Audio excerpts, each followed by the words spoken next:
This is I Am Change podcast. Everyone thinks of changing the world, but no one thinks of changing himself. There is zero success without change. Be the change you want to see. Believe, focus, achieve.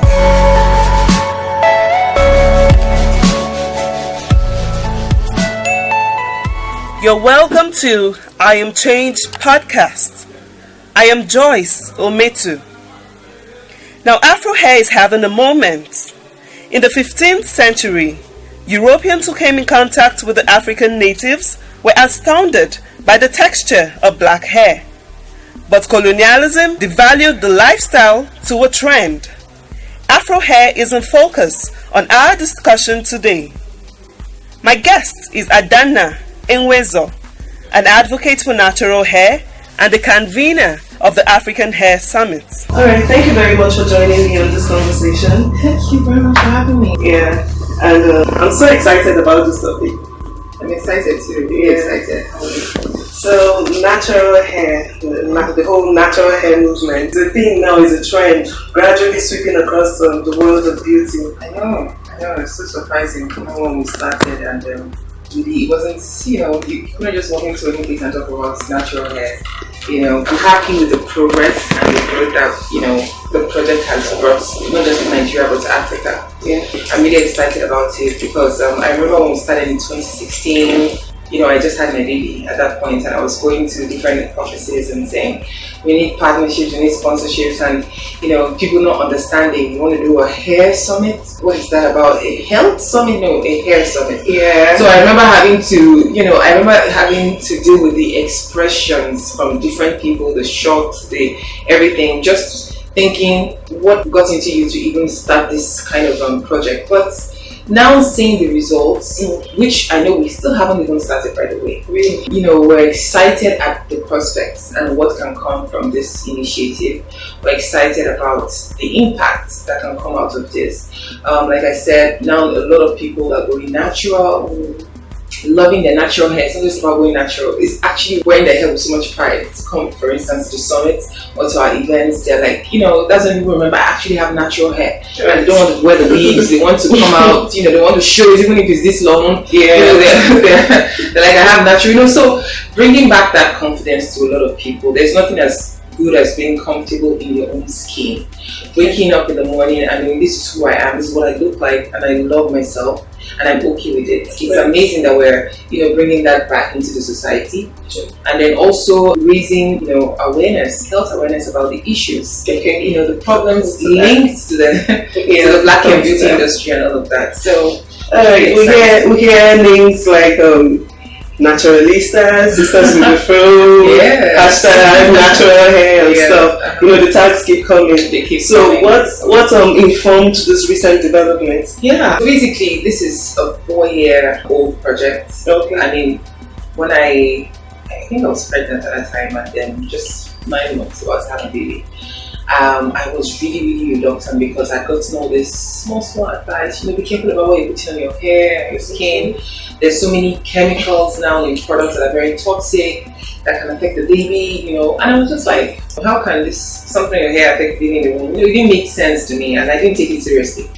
But I said, okay, instead of using relaxers, let me go get a texturizer, which I think is mild, safe for children. So let me use a texturizer. And so I got a texturizer and I used it, and 5 minutes on my hair, it was on fire.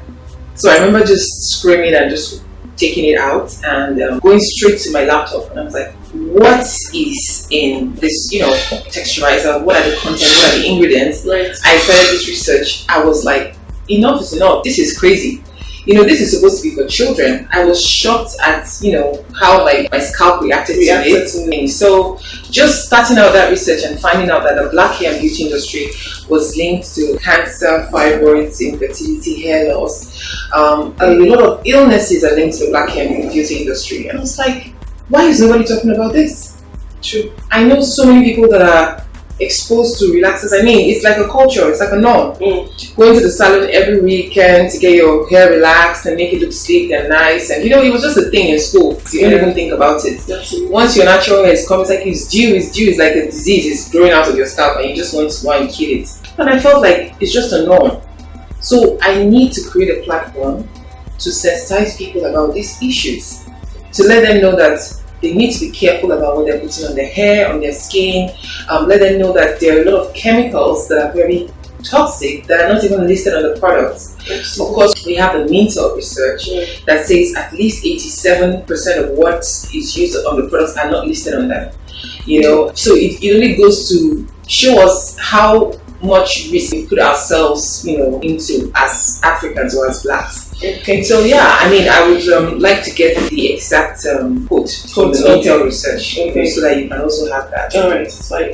Okay, talking about discrimination, like in the US and in some other parts of the world, we've heard reports of employees, you know, talking about unfair policies of not having to carry their natural hair to their workplaces. Even in the US military, I heard one time that you're not allowed to carry dreadlocks. What do you have to say about this? Again, I think that is why what we're doing is so important, because I think now it's time for Africans to take their place, to begin to speak for themselves. You know, and I tell people, you need to, you know, begin to rock your natural Africanness as much as you can, because if you don't let the world know that you love yourself, how are they going to love you?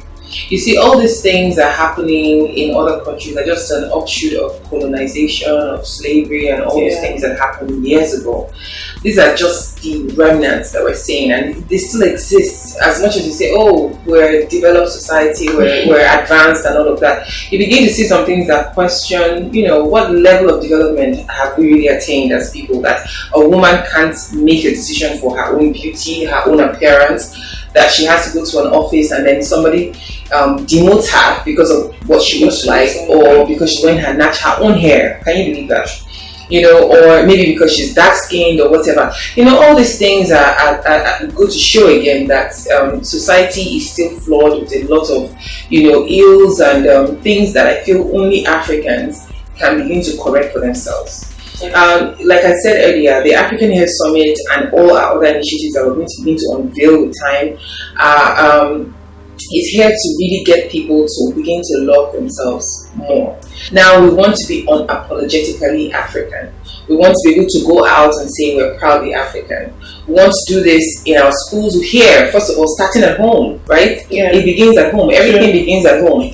So what you begin to do here, how you package it, is what makes it attractive, and then it makes it marketable. Have you ever seen a white woman buy an Afro wig? Well, we want to see that happen, you know, soon. We want to see those types of things happening, because they're like, oh, I love the way it looks on her. We've seen it enough on them. Now we want to even try it out. Yeah. Because it's now the other way around, not like what we've been, you know, been given for years, you know. Anyways, I think the narrative is changing, because I think sometime in February I read somewhere that New York, they placed a ban on discrimination against Afro hair. And then just a few days ago, I read on, I think BBC or so, a ban too that was placed in California. So let's hope other nations take the lead. You know? Africa is where all the solution is here. Let me tell you something, there is nobody stopping us. I can't come to you and tell you that you're black and I'm white. Yeah, everybody in Africa is black. If we have white people, they are guests. Okay, they are visitors and they're leaving soon, or they're here to work. You know what I mean? So we are not being restricted here with those things that are affecting them there. We are the hope they have. We are the hope they have. They have their own natural hair events and all of that go on there. But again, this is like an uphill battle for them, because they're fighting against things that have been put in place for many, many years. Here we don't have any excuse. Do you understand what I'm saying? We are Africa's hope. Really, we are Africans, not just because some Africans are all over the world, outside of Africa, you know what I'm saying? So basically, we are the hope that the world needs to begin to love just being African. Everything about Africa needs to become sellable, needs to become marketable, needs to become okay. It should be okay to just come in your natural African attire, hair, everything, and say you want to travel to Italy, and you get to Italy and they respect you for who you are. African hair is very, very, you know, it's a crown. It's not like the Caucasian hair, right? So it's very intimidating. When you see an African woman, first of all, she's black, she's bold, she's beautiful, right? Yeah. And then her hair is now speaking again, and you're like, You need to pull this thing down so I can have some little control over you. You know, they need to understand that we talk about equality, we talk about equal rights, we talk about all these things. You need to let us be who we are and understand that we also have a say in what, you know, makes us humans, in what makes us, you know, exist in a society. We also have a say. So the era of master and slave is over. Now I should be able to sit with you, just the way I'm sitting here, and be able to discuss issues that affect my country, my people, whatever it is I want to do. I should be free to have that freedom. I should be okay to have that freedom, that confidence to have conversations like that. Talking about confidence and freedom, a cosmetic company recently did a research and they discovered that women with natural hair have lower self-esteem. What do you make of No, this? that's exactly what I'm saying, because it's the slavery mentality. It's what we have been taught over the years. It's the brainwashing that was not visible. So how can we change the narrative? That is why we're here. All right. You came for the summit. You were excited. Who came? She came. Yeah. Okay, she came for the summit. She was excited. People who came were excited. Do you understand? They had not seen something like that. Like a whole room full of naturalistas. Even the men who came were full of beards and everything. It's like, The beard guys. about this. Tell me about this movement. And then again, we had a lot of ladies rocking their natural African prints. You know, so it was just a full celebration of culture, appreciation. People had their dreadlocks were loved. Nobody was discriminated. You can't come and say, oh, because I had dreadlocks, they didn't give me this chair to sit on. You can't have that. In fact, that is where you get the front, because you know, at the summit, your natural hair is what gives you attention. Okay. You know what I mean? People who are used as reference points or whatever at the summit, their hair stood out. It's like the media people want to interview you when they see your natural hair, when they see your hairstyle, when they see that you have full hair. They're like, please, can you be on our? We want to, you know. So at that place, you feel at home. And that's what we're trying to say. At the summit and at our projects, we're trying to make it okay. The summit is in your face, but we also have other subtle campaigns that we're running. And we're trying to get society to understand that, look, we are not going anywhere from where we are. We are coming back home. This is who we are, and you better love us. Just who we are. You know what I mean? Right. That's the only option. Yeah. Really. So, yeah. Alright, while the number of Afro hair converts are on the rise, we're aware that there's a multi-million-dollar market for hair extensions. And there are still women who prefer to remain in that status quo. Of course. I'm one of them. No, I mean, you definitely have a reason. I know a lot of women, though. For real. There's some women who, I don't know your reason, but I know some women who have badly damaged hair. From relaxers, who cannot do anything without a wig. There's some people who have damaged their hair from fixing lace front wigs, and all their edges are gone. There's some people that have lost hair, they're suffering from alopecia types of hair, and there's some people who use it for protective styling. You know, there's nothing really wrong with you doing a hair extension or whatever once in a while. But there's a problem when 99% of the time your hair is covered with hair extensions, and nobody can really appreciate who you are as a person, except the man who has to deal with you at home. You know, if you interview some men and they will tell you, my wife changes every time, it's confusing. You know, she goes out, she's wearing this wig, she's looking all beautiful, whatever. She comes back home and throws it, and whatever is underneath, I'm the one who has to deal with it. So her natural hair is not taken care of, it's not nice, it's not presentable, and she's just walking around the house looking like something from a movie. So we need people to begin to love their natural hair more. So even if you're going to wear hair extensions or wig once in a while, it's actually once in a while. You know what I mean? There's some ladies who don't feel confident except they're wearing extensions. I think it's convenient. Well, that's for you maybe. Yeah. Do you understand? Again, because you haven't found out how to take care of your hair. Alright, so we'll come to that. This is convenient for me. That is stressful. Do you know what I mean? Alright. Reports indicate that there are devastating effects that hair straightener product oppose health risks. Can you elaborate on this and maybe tell us about the health risks they pose? Yeah, you see, this is why we work with the Ministry of Health. We work with Christian Aid, there's some health organizations that were at the summit, and we're going to keep playing some of the things they said at the summit on our social media pages, on our website, and all of that, so that people can learn. We bring experts, people who are professionals in the health sector, to give proper guidance and advice on what needs to be avoided. Now, the Ministry of Health made it very, very clear that there's some chemicals you need to look out for and you need to avoid, not just for yourself but for your family as well. Tell everybody around you, stay away from this. Look, a lot of us don't have the habit of checking the product, see what it contains. Some of these people are nice enough to list everything out, and you're like, okay, if this is in here, then I can avoid it, because this is toxic types of chemicals that are very, very hazardous to our health. Again, Christian Aid also spoke on health-related issues, and because they're more of a health-oriented organization. And they came and also made a presentation, like a continuation from what they did last year. And they're talking about some of the side effects and some of the things they have to deal with in local communities as a result of exposure to all these harsh chemicals. And then you see that the women in the local communities also are on the greater end of the suffering because they have little or no access to information. Now, a woman in a local community comes out, maybe she's a janitor, she's a cleaner somewhere in the GT bank or whatever, and she's just there looking at fine women coming into the bank, and she's like, I need to upgrade myself. So she goes for the cheapest way to look beautiful because they feel the pressure from working in the cities. Now, that's what we don't understand. But when you go into the communities, you find that these women are exposed to, oh my God, the products they use are not even registered. NAFDAC, they don't have NAFDAC registration. And sometimes they go directly for the chemicals. Like now they use the, what's the chemical in relaxers now?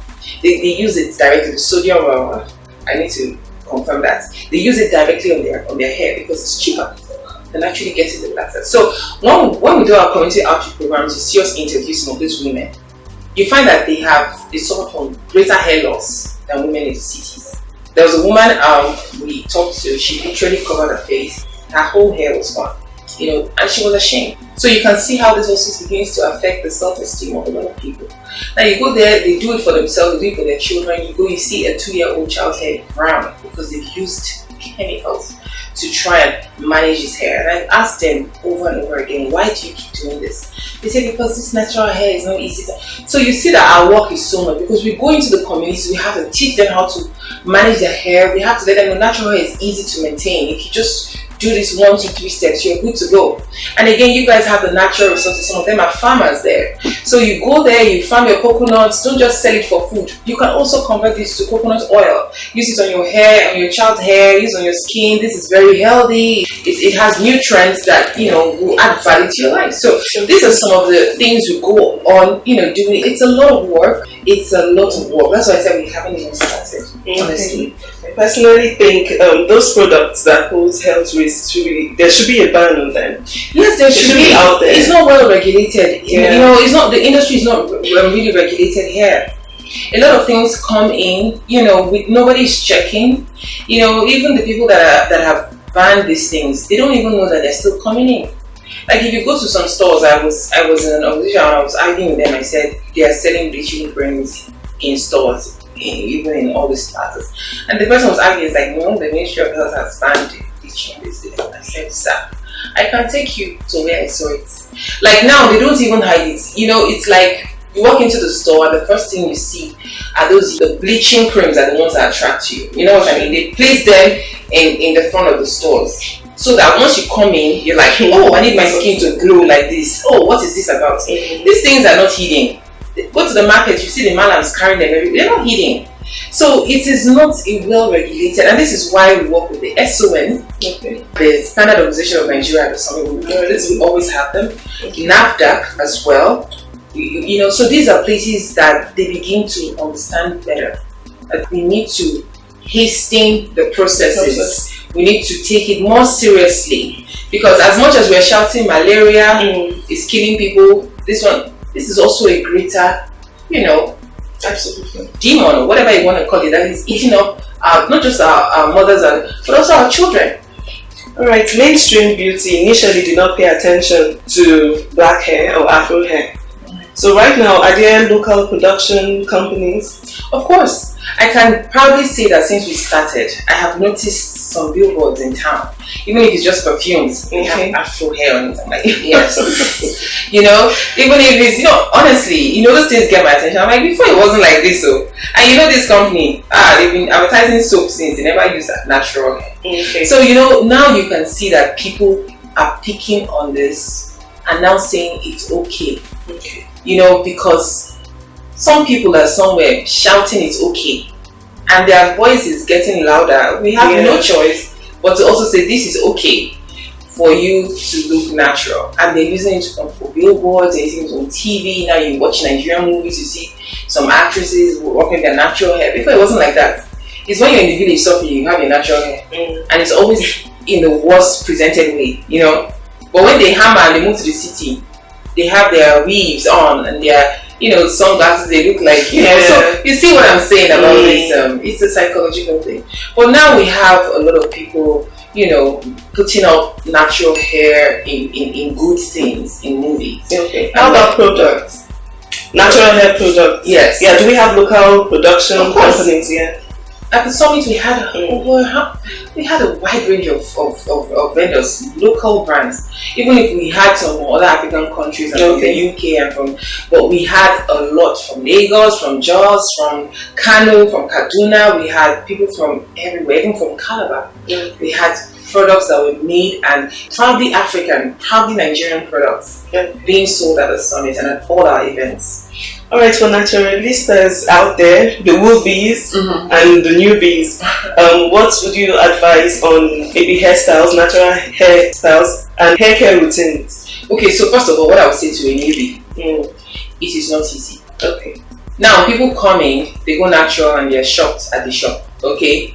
Now, I was there. Do you understand? So that's the first thing I will tell you for free. It is not the easiest thing because you're changing. It's a process. You're used to something, right? You have done for so many years. You're used to, you can even pack your hair in your dream because you know how to handle it. You've done it so well. But natural hair is different. Natural hair needs a little bit of attention. But that's scary because I'm looking for convenience. No, it's not. And it's not scary. Easy. What I'm saying is that once you get to the other side, which is the natural hair side, you're going to find that, that change, even when you change your environment, it's hard to adjust. You adjust, but the most important thing is that after adjusting, you make the most of it, right? Okay, so you are saying the transition. So the transition, the process. Because it's happened, I have to say the truth. There are some people that go natural and this is not, I'm just going back before I kill myself. No. And that's the reason why I'm saying what I'm saying. I was there as well, but I made it to where I am today, and I'm so thankful that I did not change my mind, that I stuck to what I believed in. So going natural, you have to understand that natural hair and that thing you call undergrowth is different from the relaxed hair. Okay. So you have two different hair textures already on your head. Right. So the way you're combing your natural hair is not the way you comb the relaxed hair. You get, because you have to comb with understanding. You need to have a little more water in your hair when it's natural, the natural part of it, and leave-in conditioner, to make it easy to comb, so that you don't just comb the hair and be like, my God, you know what I mean? People don't understand how to take care of natural hair. They don't understand the power of just ordinary water. Just getting water into your hair and putting little leave-in conditioner can be your saving grace. So those are the two things I would say you should always have. Water, leave-in conditioner. To moisturize your hair. So once you've moisturized it, you comb it gradually. You don't just pull the hair. You don't just, African hair is a crown. You have to respect your hair. You know what I'm saying? You have to respect your hair. Yes. Okay? That is why it has been intimidating people since the 31st century. You read it. Yeah. So basically what I'm saying is that you have to learn your hair. You have to love it. Understand that natural hair just has its own way. It is not relaxed hair. It is not a weave. It's not a weave on. It is natural, kinky, coily hair. So get your water, get your leave-in conditioner, and get your wide toothed comb, and you're good to go. How about hairstyles? For me, this is my hairstyle 24/7, 365. I pack my hair every time. I don't. This is me. This is so convenient. This is my brand. People seeing it like, this is Ada. Do you understand? So I say find what works for you. Do you understand? Okay. Some people like twist out. Some people like to do flat twist. Some people like to, have their hair in a fro. Whatever works for you. Find out what works for you. What people give you more compliments when you're wearing. Oh, I love your fro. I love the way this looks on you. Then you begin to say, okay, maybe I should do this more. Okay, and then if you want to sleep at night, you get your satin scarf. You don't just throw your head on the pillow. And then when you wake up in the morning, you start the battle. No. When you want to go to bed, you put on your satin hair cover bonnet. Yeah. Not everybody will know. I don't like speaking too much grammar when I sing, but not everybody understands this natural English that we speak. So I was trying to remember the hairnet version. That's what I say. Satin hair cover, whatever covers your hair. That is exactly. So you need that so that you can sleep. And when you wake up in the morning, you take it out, your hair is still intact. These little tips will help you on your hair journey. I didn't even have this information when I went natural. I just went natural 3-4 months before I started the project. Right. And I knew that I wasn't going back. So when I combed the hair was like, wait, I was like, what? Oh my God, what have I gotten myself into? But I had to go all the way, and I had to learn the hard way. Yeah. So now we're putting out the information there. As I come to the summit, you get free hair consultation. Almost all the vendors will advise you on your hair type, what products to use. Even if it's not the vendors, we have people from our team that will advise you, give you advice, let you know this is what product you should go for. Because, for instance, there's a particular foreign brand that's out there. A lot of people have been buy that doesn't work for 4C hair.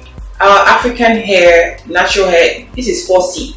You know what I mean? Yeah. The coil pattern is 4C. Okay. The coils are closely, tightly knit. So that is why when you're combing it, you have to go through 1 million coils to comb your hair. So basically we have to understand that not all products work for 4C hair. Okay. You can go and buy it because it's popular, it's big in the UK, like, let me get it. No, UK, they may have a different coil pattern. Their coil pattern may be 4B, not as tightly knit as ours. So these are some of the things that people do not understand, and then they go for the wrong products and like, this natural hair is not working for me, it's not working for me. But don't worry, we're here for you. We're here to help you through your hair journey. And like I always tell people, follow us on Instagram or Facebook, African Hair Summit. We constantly put out tips, we constantly put out videos of how to style your hair and all those types of things, just to help you through your hair journey. Alright, finally.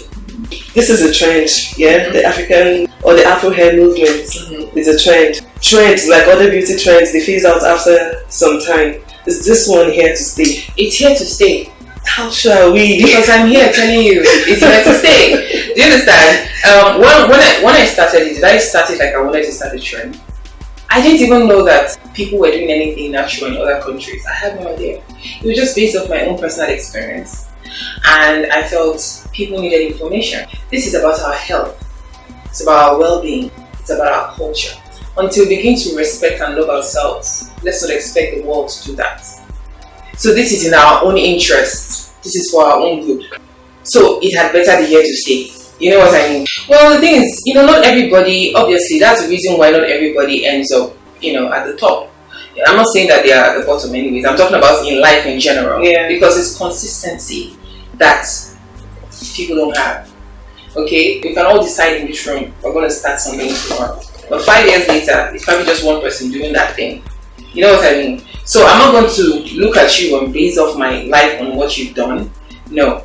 Because I have come to understand that human beings are not consistent. And the ones who manage to be consistent are just a few in the whole, you know what I mean? They're just 1% or 2% of the world population. That is why not everybody's at the top. Yeah. Thank you very much. You're welcome. It was quite an informative session. Thank you so much for having me. You've been listening to I Am Change podcast. I'm Joyce Ometu.